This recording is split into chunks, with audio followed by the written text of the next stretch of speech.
Hello everyone, welcome to another video of tech plus plus. आज tech plus plus की video में हम लोग देखेंगे। ये वीडियो मैंने स्पेशली बनाई है रिएक्ट जेएस डेवलपर्स के लिए, और इस वीडियो में हम लोग देखेंगे कि कोई भी रिएक्ट जेएस का डेवलपर है, अगर वो अपने इंटरव्यूज़ के लिए प्रिपेयर कर रहा है तो उसको अपने इंटरव्यूज़ के लिए प्रिपरेशन के दौरान क्या क्या चीज़ें ध्यान में रखनी चाहिए जिससे उसका इंटरव्यू रिएक्ट जेएस डेवलपर का क्रैक हो जाए। क्योंकि मैंने रिसेंटली किसी रिएक्ट डेवलपर स्टूडेंट से मैं बात कर रहा था, उन्होंने अपना एक्सपीरियंस शेयर किया कि रिएक्ट जेएस में हम लोग ने अराउंड 2 ईयर्स का मेरे पास एक्सपीरियंस है। रिएक्ट जेएस में मैंने काफ़ी प्रोजेक्ट भी बना रखे हैं, लेकिन जब भी मैं इंटरव्यू देने के लिए जाता हूँ तो मेरे साथ कुछ प्रॉब्लम्स फेस करता हूँ, और वो प्रॉब्लम्स क्या होती हैं वो मैं आपको धीरे धीरे बताऊँगा। तो सबसे पहले प्रॉब्लम्स आजकल ये फेस हो रही हैं कि जो रिएक्ट जेएस, आपको पता है कि ये एक लाइब्रेरी है जावास्क्रिप्ट की, और इस लाइब्रेरी में जो सिंटैक्स होते हैं वो भी थोड़े बहुत हर वर्जन के हिसाब से चेंज होते रहते हैं। तो एक जो फ्रीक्वेंटली जो हमारे कैंडिडेट्स हैं वो ये एक चैलेंज फेस करते हैं कि जब भी वो किसी कंपनी में इंटरव्यू देने जाते हैं, इंटरव्यूअर उनसे बोलता है कि आप मुझे एक छोटा सा ऐप बना करके दिखा दो। तो होता क्या, वो उनको कोई वेबसाइट दे देता है जहाँ पे वो बोलता है कि यहाँ पे मुझे डायरेक्ट रिएक्ट जेएस का ऐप बना करके दिखाओ, और वो कुछ भी हो सकता है, छोटा सा एक काउंटर हो सकता है या कुछ भी हो सकता है। तो मुझे जो इनिशियल लेवल के एक्सपीरियंस तो नहीं, जिसको अराउंड 1 ईयर एक्सपीरियंस है, 2 ईयर एक्सपीरियंस है, 3 ईयर्स एक्सपीरियंस है, कम एक्सपीरियंस वाले, तो उनके साथ क्या होता है कि वो सिंटैक्स भूल जाते हैं, और वो फ्रेमवर्क का लेट से उसका वर्जन है 16, वो रिएक्ट 16 पे का वर्क कर रहा है, उनको सिंटैक्स याद है 10 का, मे बी 12 का, मे बी जिसमें वो अभी करंटली काम कर रहे हैं। तो कभी कभार सिंटैक्स में मिसमैच के कारण वो उस छोटे से प्रोजेक्ट को इंप्लीमेंट नहीं कर पाते, छोटे से काउंटर को कभी बार इंप्लीमेंट करने में प्रॉब्लम आ जाती है, क्योंकि इसमें सिंटैक्स चेंज काफ़ी होते हैं रिएक्ट जेएस जैसे फ्रेमवर्क में। तो इन सब को से बचने के लिए हमको क्या करना चाहिए, तो ये सब चीज़ें मैं आपके सामने आज डिस्कस करूँगा। तो जब भी रिएक्ट जेएस का आप इंटरव्यू देने जाते हो तो फर्स्ट ऑफ ऑल आपसे क्या पूछा जाता है, आपसे पूछा जाता है जावास्क्रिप्ट के क्वेश्चंस आपसे इंटरव्यूअर करता है। अब जावास्क्रिप्ट में कौन कौन से क्वेश्चंस हैं जो स्पेशली पूछे जाते हैं रिएक्ट जेएस डेवलपर से, वो बहुत सारे क्वेश्चंस हैं। जैसे प्रॉमिस हो गया, असिंक अवेट हो गया, मैप फिल्टर के फंक्शंस हो गए, ठीक है, और भी कुछ एरे के फंक्शन, स्लाइस है, ये सब एरे के फंक्शंस हैं। कुछ स्प्लाइस और स्लाइस में डिफरेंस हो गया, ठीक है। और उसके बाद जैसे कुछ क्वेश्चंस हैं, आउटपुट के क्वेश्चंस पूछे जाते हैं, और फ्रीक्वेंटली आउटपुट के क्वेश्चंस बहुत पूछे जाते हैं। तो जावास्क्रिप्ट की पूरी प्रॉब्लम सॉल्व करने के लिए मैंने दूसरी वीडियोज़ भी बना रखे हैं। अब जावास्क्रिप्ट के जो कौन से क्वेश्चंस फ्रीक्वेंटली पूछे जाते हैं रिएक्ट जेएस डेवलपर से, तो वो आप मेरी वीडियो चेकआउट कर सकते हो। क्योंकि जब भी लोग रिएक्ट जेएस का इंटरव्यू देने आते हैं तो जावास्क्रिप्ट कभी भी वो लोग प्रिपेयर नहीं करते, उनको लगता है कि वो सिंपल पूछेगा। लेकिन रिएक्ट जेएस के इंटरव्यूज़ में मैंने जहाँ तक सर्विस बेस की बात करूँ तो मैंने देखा है कि वो 60% जो है वो जावास्क्रिप्ट पूछते हैं, और वो आप कह सकते हो वो 40% ही पूछते हैं रिएक्ट का, वो 60% जो है वो जावास्क्रिप्ट पूछते हैं, ठीक है।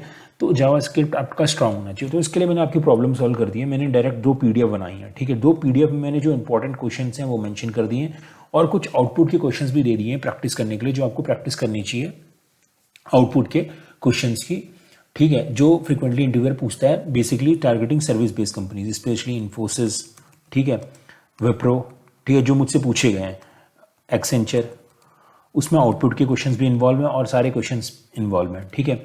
तो इन सब कंपनीज को टारगेट करते हुए मैंने 2 पीडीएफ बना रखी हैं। सिंपल पीडीएफ है, एक में 20 क्वेश्चन है, एक में 10 क्वेश्चन हैं। दोनों आपको आप चेकआउट कर सकते हैं। आपको सब्सक्राइब कर लेना मेरे चैनल को, नीचे लिंक में आपको दोनों पीडीएफ के लिंक मिल जाएंगे डिस्क्रिप्शन में इस वीडियो के। तो अब सेकंड चीज़ है कि आपका जावास्क्रिप्ट सही हो गया, आपका 60% इंटरव्यू कंप्लीट हो गया। अब रिएक्ट में आपको क्या क्या चीज़ें देखनी चाहिए, ठीक है। रिएक्ट जेएस में जैसे कि हमको पता है, आप सब लोग जानते हो कि रिएक्ट जेएस जो है, जैसे मैं आपको दिखाता हूँ, ठीक है, ईज टू यूज़ है, वर्चुअल डोम बहुत पूछते हैं, ठीक है। आप सबसे पहले व्हाट इज़ रिएक्ट जेएस पूछता है, आप बोल सकते हो कि इसमें वर्चुअल डोम का फीचर है, ठीक है। इसमें सिंगल पेज एप्लीकेशन होता है। इसमें पूरा कंपोनेंट, कभी भी अगर हम लोग को किसी भी मॉड्यूल के पर्टिकुलर मॉड्यूल पे क्लिक कर रहे हैं तो पूरा पेज लोड नहीं रेंडर नहीं होता, वो पर्टिकुलर मॉड्यूल पे ही जो भी ऑपरेशन होना होता है वो हो रहा होता है, ओपन सोर्स होता है, ठीक है। बहुत बड़ी डेवलपर की कम्युनिटी है, सीमलेस अपडेट है, तो ये रीयूजेबल कंपोनेंट है, ये सब लोग चीज़ें बोलते हैं, और इसमें कोई प्रॉब्लम भी नहीं आती जब भी उससे आपसे रिएक्ट जेएस के बारे में पूछता है, ठीक है। अब दूसरी ये आती है, वो पूछते हैं आप, वो दूसरे क्वेश्चन पूछते हैं रिएक्ट जेएस के, उसका भी आंसर दे देते हैं आप। लेकिन कभी कभार डिफिकल्टी तब आती है जब वो बोलता है कि यार एक काम करो, आप मुझे रिएक्ट जेएस के कुछ बना करके दिखा दो, और वो आपसे बोलता है कि ऑनलाइन कंपाइलर खोल लो। तो इसीलिए मैंने भी ऑनलाइन कंपाइलर खोला हुआ है। तो मेरा आपको सजेशन है कि जब भी आप रिएक्ट जेएस वगैरह का इंटरव्यू देने के लिए जाओ ना, तो आप छोटे मोटे प्रोग्राम्स का, मैं ये नहीं कह रहा बहुत बड़े बड़े प्रोग्राम, बिल्कुल छोटे मोटे प्रोग्राम, जैसे लेट से काउंटर का ही आपने एक बना दिया, तो उन सब की प्रैक्टिस ऑनलाइन जो ये प्लेटफॉर्म्स है ना, playcode.io, इन सब पे प्रैक्टिस कर लिया करो। क्योंकि वो कभी भी जब भी वो रैंडम प्लेटफॉर्म आपका इंटरव्यू लेते हैं, बोलते हैं आप रिएक्ट जेएस का एक ऑनलाइन रैंडम प्लेटफॉर्म खोल लो, वो playcode.io हो सकता है, ठीक है, जो भी हो सकता है। तो आप इसमें पहले से ही थोड़ा बहुत चीज़ें हैंड्स ऑन कर लिया करो। मैं ये नहीं कह रहा सब चीज़ें कर लो, लेकिन छोटी मोटी चीज़ें कि इंपोर्ट कैसे करते हैं, ठीक है, अब कभी किसी फाइल में आपने स्टाइलिंग डाल दी तो उसको कैसे इंपोर्ट कर रहे हो, ये उस सिंटेक्स को सपोर्ट कर रहा है कि नहीं कर रहा है, छोटी मोटी चीज़ें देख लिया करो, ठीक है। क्योंकि कभी कभार ये होता है कि चलती नहीं है, आपको आता है वो भी जानता है, लेकिन चलती नहीं है तो थोड़ा सा आप कॉन्फिडेंस लूज़ कर देते हो। तो आप इन सब में भी चेकआउट कर लिया करो, ऑनलाइन प्लेटफॉर्म्स देख लिया करो जो ऑनलाइन रिएक्ट जेएस के you can say that ID हैं, वहाँ पे चला के देख लिया करो अपने छोटे मोटे से प्रोग्राम, जिससे आपको थोड़ा बहुत आइडिया हो जाए कि हाँ ये काम कैसे करता है, ठीक है। तो ये एक सजेशन था। अब दूसरा ये है कि लोग बोलते हैं कि यार हमने रिएक्ट जेएस का कर तो रखा है, लेकिन एक कॉन्फिडेंस नहीं आ रहा, हमारा रिज्यूमे शॉर्टलिस्ट नहीं हो रहा है। अब रिज्यूमे शॉर्टलिस्ट नहीं हो रहे हैं तो इसका एक प्रॉब्लम ये हो सकता है कि आप फ्रेशर हो। अगर आप फ्रेशर हो रिएक्ट जेएस के अंदर, आप React JS as a fresher join करना चाहते हो, तो फर्स्ट ऑफ ऑल आपका रिज्यूमे तगड़ा होना चाहिए, ठीक है, रिज्यूमे तगड़ा होना चाहिए, उसमें प्रोजेक्ट्स मेंशन होने चाहिए। प्रोजेक्ट्स मैंने पहले भी कहा था कि कोई आपको बहुत तगड़े प्रोजेक्ट नहीं बनाने, आपको सिंपल से प्रोजेक्ट बनाने। आप डीप साग जैसे एआई से भी पूछोगे कि भाई मेरे कैसे क्या प्रोजेक्ट है, मैंने इससे बोला कि मुझे 2 ईयर्स का एक्सपीरियंस है, मुझे रिएक्ट जेएस के प्रोजेक्ट सजेस्ट करो। अब मैं इससे 2 ईयर्स का बोल रहा हूँ, लेकिन आप जानते हो आप फ्रेशर हो, तो आपको इतने तो कम से कम प्रोजेक्ट बना ही लेने चाहिए, बिल्कुल सिंपल प्रोजेक्ट्स हैं, कुछ ज़्यादा बड़ा चीज़ नहीं है। देख इसमें खुद सजेशन खुद से दिए हैं कि maybe are to do list with some features, basic to do are apps are common but adding features like drag and drop add कर सकते हो, ये सब चीज़ें ऐड कर सकते हो सिंपल टू डू लिस्ट वाले प्रोजेक्ट में ही। और आप इनको बना करके बहुत सारे ऑनलाइन फ्री प्लेटफॉर्म्स हैं, वहाँ पे इसको आप अपलोड कर सकते हो, वर्सल वगैरह पे आप इसको अपने आप को अपने जो ऐप है उसको अपलोड कर सकते हो, ठीक है, फ्रीली अपलोड भी आता है, ठीक है।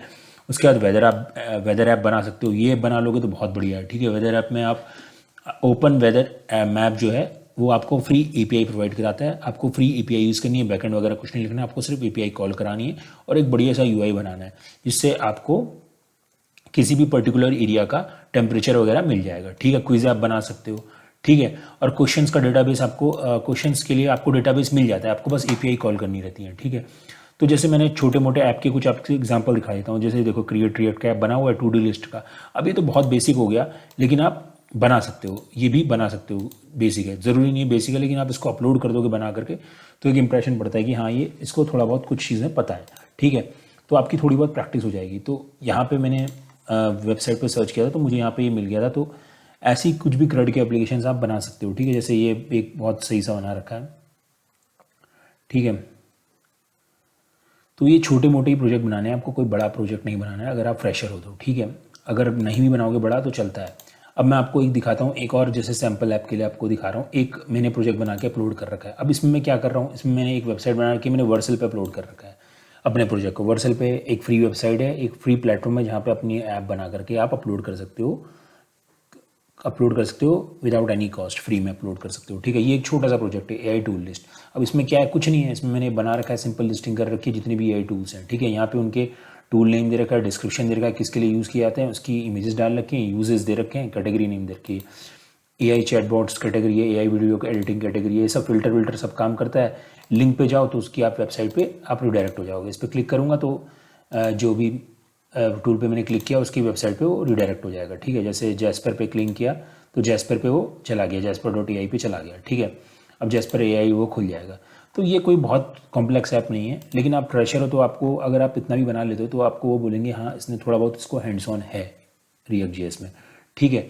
तो ये मैंने आपको सैम्पल समझाने के लिए बताया कि ये एआई टूल लिस्ट हो सकती है, ठीक है, टू डू लिस्ट हो सकती है, ठीक है, वेदर ऐप हो सकती है, वो कुछ भी छोटे मोटे प्रोजेक्ट्स हो सकते हैं, ठीक है। और ये हो सकता है एक क्रड एप्लीकेशन होती है। क्रड में क्या होता है, बेसिकली एक टेबल होती है, उसमें आप रिकॉर्ड इंसर्ट करते हो, एडिट करते हो, डिलीट करते हो, ठीक है, वो भी हो सकता है। ये एक क्रड का एग्जांपल है, ये थोड़ा रन करता है तो मैं आपको दिखाता हूँ क्या क्रड से मेरा क्या कहना चाह रहा हूँ। और आपका जो फर्स्ट प्रोडक्ट होना चाहिए किसी भी टेक्नोलॉजी को सीखने के बाद, वो क्रड ही होना चाहिए। क्रड का मतलब क्या है वो मैं आपको बता रहा हूँ, क्रड से आपको पूरा समझ में आ जाएगा। अगर आप किसी भी चीज़ के लिए टेक्नोलॉजी में क्रड आप अगर एक बना लेते हो ना तो आपको कॉन्फिडेंस आ जाता है कि हाँ अब मैं इसमें कुछ भी चीज़ें बना लूँगा, ठीक है। क्रड इतनी सही चीज़ है अगर आप एक चीज़ बना लेते हो क्रड में तो, ठीक है। तो इसका भी देख लेते हैं, ठीक है। तो CRUD में ये तो वही सेम क्रिएट स्टूडेंट वाली CRUD लिस्ट है। तो इसमें अब बेसिकली होता क्या है, ठीक है। इसका UI थोड़ा सा ऐसे करके आ रहा है, कोई प्रॉब्लम नहीं है। इसका UI यहाँ पे खोल लेते हैं, शायद फुल स्क्रीन में दिख जाए, ठीक है। हाँ, यहाँ पे फुल स्क्रीन में दिखेगा, ठीक है। ये है CRUD लिस्ट, इसको कहते हैं प्रॉपर CRUD लिस्ट। अब प्रॉपर CRUD लिस्ट में क्या होता है, ये आपको लिस्टिंग दिख रही है, तो आप क्रिएट करोगे तो आप नया नेम डालोगे। जैसे मैंने डाल दिया फॉर एग्जांपल रोहन, और इसका डेवलपर डाल दिया, ठीक है। तो मैं इसमें ऐड कर रहा हूँ, तो ये रोहन मेरा लिस्ट में ऐड हो गया, ठीक है। अब मेरा क्रिएट का ऑपरेशन CRUD का CRUD CRUD हो गया, क्रिएट हो गया, CR क्रिएट कंप्लीट हो गया CRUD का CR।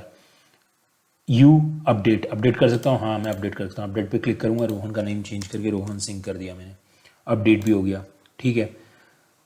CRUD का CRU हो गया, डिलीट कर सकता हूँ, बिल्कुल कर सकता हूँ। डिलीट पे क्लिक किया, डिलीट हो गया। तो ये ही एक बेसिक CRUD एप्लीकेशन, इसको बोलते हैं create update delete, CRUD, CR for create, U for update, D for delete. तो आप ट्राई करो कि अगर आप फ्रेशर हो ना, तो CRUD एप्लीकेशन टाइप के चीज़ें बना लो। अब वो CRUD किसी का भी हो सकता है। CRUD हो सकता है आपका AI टूल्स का, कि AI टूल्स की लिस्टिंग दिखा रहे हो, ठीक है, लिस्टिंग दिखा रहे हो अब, लेकिन इसका आपने ये तो आपको आपके एक एंड यूज़र को दिखेगा आपकी AI टूल्स की लिस्टिंग, लेकिन एक एडमिन पैनल भी होगा जो उसको मैनेज कर रहा होगा लिस्टिंग कैसे आएगी, तो वो किस में बनेगा, वो CRUD में बनेगा। वहाँ से अगर मैं कोई टूल्स को डिलीट कर देता हूँ, तो मेन पोर्टल्स पे भी हमारा जो टूल है वो डिलीट हो जाएगा, ठीक है। तो ये सब टाइप के प्रोजेक्ट, सिंपल प्रोजेक्ट्स आप बना सकते हो यूजिंग React.js, ठीक है। तो CRUD का मेरे को बेसिकली आपको एग्जांपल दिखाना था कैसा है, और मैंने आपको दिखा दिया है कि ये CRUD बेसिकली होता क्या है। तो इस टाइप के सिंपल ऐप बना सकते हो, और ऐसा नहीं। अब इसका UI बिल्कुल सिंपल आ रहा है, थोड़ा बढ़िया UI कर सकते हो। आजकल बहुत चल रहा है मार्केट के अंदर रेप्लिका ऑफ ई-कॉमर्स साइट, तो आप ई-कॉमर्स का रेप्लिका भी बना सकते हो। लेकिन अब जितने भी मैंने प्रोजेक्ट्स वगैरह डिस्कस किए, जितने भी मैंने आपको चीज़ बताई, ये सिर्फ है, ये प्रोजेक्ट्स वगैरह सिंपल प्रोजेक्ट सिर्फ उन्हीं के लिए है जो भाई फ्रेशर है, ठीक है। ये एक्सपीरियंस के लिए नहीं है। हाँ, लेकिन जो मैंने इसमें जावास्क्रिप्ट जो पूछी जाती है, मैंने बोला 60%, जो 2 PDF मैंने इसमें इंक्लूड कर रखी है, इस वीडियो के एंड में आपको मिल जाएगी डिस्क्रिप्शन में, वो सब के लिए है। वो फ्रेशर्स के लिए भी है और वो एक्सपीरियंस के लिए भी है, दोनों के लिए है। अराउंड 30 क्वेश्चन है, मैंने ज़्यादा क्वेश्चन इंक्लूड नहीं किए ताकि वो बड़ी ना हो जाए, तो मैंने सिंपल से क्वेश्चन इंक्लूड किए जो आप कम से कम जावास्क्रिप्ट में प्रैक्टिस करके जाओगे। उसमें आउटपुट वाले क्वेश्चन भी इंक्लूडेड है, जिससे आपका इंटरव्यू सही रहेगा। और React.js में आपको पता ही है, आपने React.js पढ़ी रखी है, कोई प्रॉब्लम है नहीं। जो प्रॉब्लम्स होती है मैंने आपको बता ही दिया, कि आप किसी पुराने वर्जन में काम कर रहे हो, वो आपसे किसी और वर्जन में बना कोड लिखने के लिए कह देगा, तो आप पहले ही क्लियर कर दो कि मुझे अभी हैंड्स ऑन 16 में है, तो मैं 16 में करके दिखा रहा हूँ। और आप कोई भी ये जो टूल्स होते हैं ऑनलाइन कोडिंग के लिए, ऑनलाइन आईडीज़ होती हैं, उसको भी आप चेक कर सकते हो पहले से, ताकि आप इंटरव्यू के टाइम पे एकदम से कंफ्यूज ना हो जाए। उसने बोला कि ऑनलाइन आईडी खोल लो, और आप देख करके थोड़ा सा देख लो कि यार इसमें तो सिंटेक्स वो काम नहीं कर रहे हैं, तो पहले इसमें हल्का फुल्का कोडिंग करके देख लो, एक्सपीरियंस ले लो कि ये कैसे काम करते हैं। फिर उसके सामने आप कोई भी पर्टिकुलर खोलोगे तो फिर आपको थोड़ा कॉन्फिडेंस रहेगा कि इसमें मैंने पहले काम कर रखा है, ठीक है। तो यही सब नॉर्मल चीज़ें थी जो मुझे आपको बतानी थी। तो that's all for this video, और नोट्स के लिए आप इस वीडियो के डिस्क्रिप्शन में चेक कर सकते हो।